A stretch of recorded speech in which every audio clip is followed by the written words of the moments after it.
Healing begins with listening. For years now, Russia has refused to acknowledge the occupation and annexation of Lithuania. Today we are diving into a chapter of history that's painful, focusing on Lithuania's struggle during the 20th century. This period, unlike any other in Lithuania's thousand-year history, wasn't about economic or cultural achievements. Instead, it was marked by a series of brutal occupations. The first written record of Lithuania dates back to 1009th year. Lithuanians, one of the Baltic peoples, later conquered neighboring lands and established the Grand Duchy of Lithuania in 13th century, and also a short-lived Kingdom of Lithuania. The Grand Duchy was a successful and lasting warrior state. It remained fiercely independent and was one of the last areas of Europe to adopt Christianity at the beginning of the 14th century. A formidable power, it became the largest state in Europe in the 15th century, spread from Baltic Sea to the Black Sea through the conquest of large groups of East Slavs who resided in Ruthenia. In 1385, the Grand Duchy formed a dynastic union with Poland through the Union of Krevo. Later, the Union of Lubin in 1569 created the Polish-Lithuanian Commonwealth. During the Second Northern War, the Grand Duchy sought protection under the Swedish Empire through the Union of Kėdainiai in 1655. However, it soon returned to being a part of the Polish-Lithuanian state, which persisted until 1795, when the last of the partitions of Poland erased both independent Lithuania and Poland from the political map. After the dissolution, Lithuanians lived under the rule of the Russian Empire until the 1918, when Lithuania was re-established after the fall of the Romanov dynasty and rise of communism. It remained briefly independent until the onset of World War II. First, let's talk about 1940s, when Lithuania first fell under the Soviet rule. On June 15, 1940, newspaper front pages across the world were filled with images of Nazi columns marching in Paris and Adolf Hitler posing in front of the Eiffel Tower. But on the same day, 84 years ago, the first Soviet tanks crossed into Lithuania.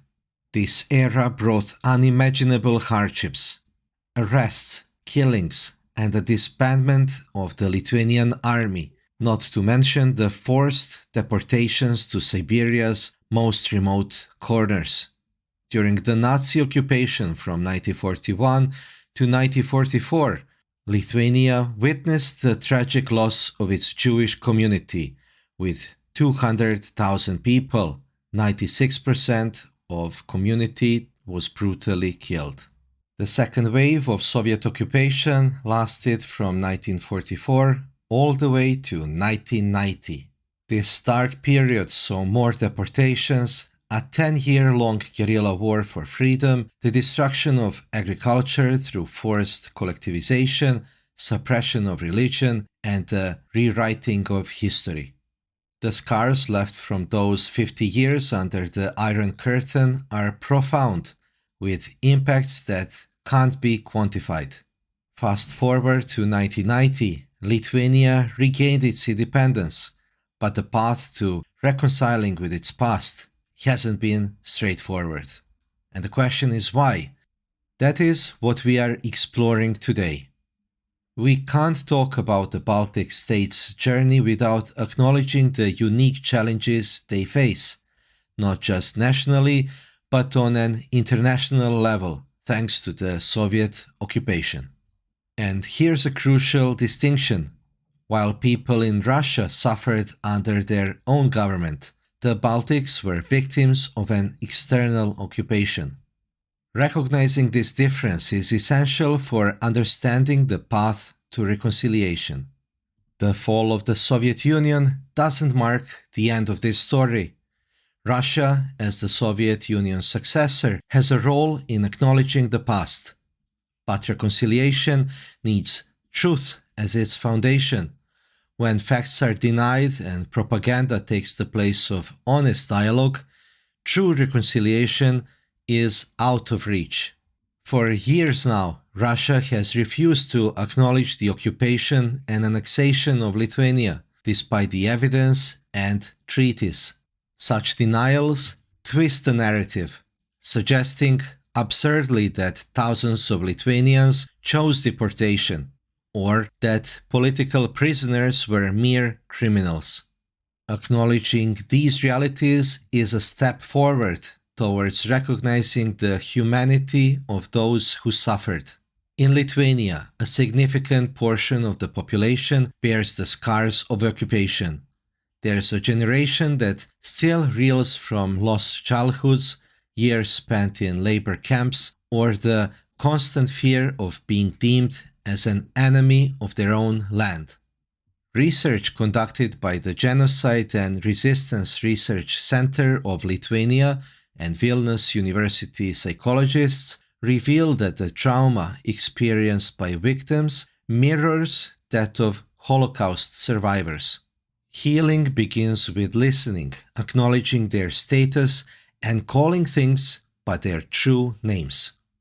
On the path to national reconciliation, it is crucial to address the crimes of the communist regime legally, politically, and historically. While Lithuania has made strides in memorial and educational projects and defining the legal status of freedom fighters, the legal journey towards justice is fraught with challenges, including the dwindling number of witnesses and perpetrators. The victims don't seek revenge but acknowledgement and apology from those responsible. Yet apologies from Russia remain elusive, sometimes even shifting blame back onto the victims, a narrative not unique to Lithuania but common in post-communist states. Understanding and acknowledging the evils of totalitarian regimes is the first step towards healing. Finding solutions to these deep-seated issues is no easy task. However, I believe that there will come a time when the international community fully recognizes and condemns the communist crimes committed against the people of Lithuania and the Baltic states, just as it did with the Nazi crimes. Thank you for joining me on this important discussion. Subscribe to the channel and remember, acknowledging the past is the first step towards building a future where such atrocities can never happen again. Special thanks to our Patreon and YouTube member supporters. Thanks for watching. See you in the next one.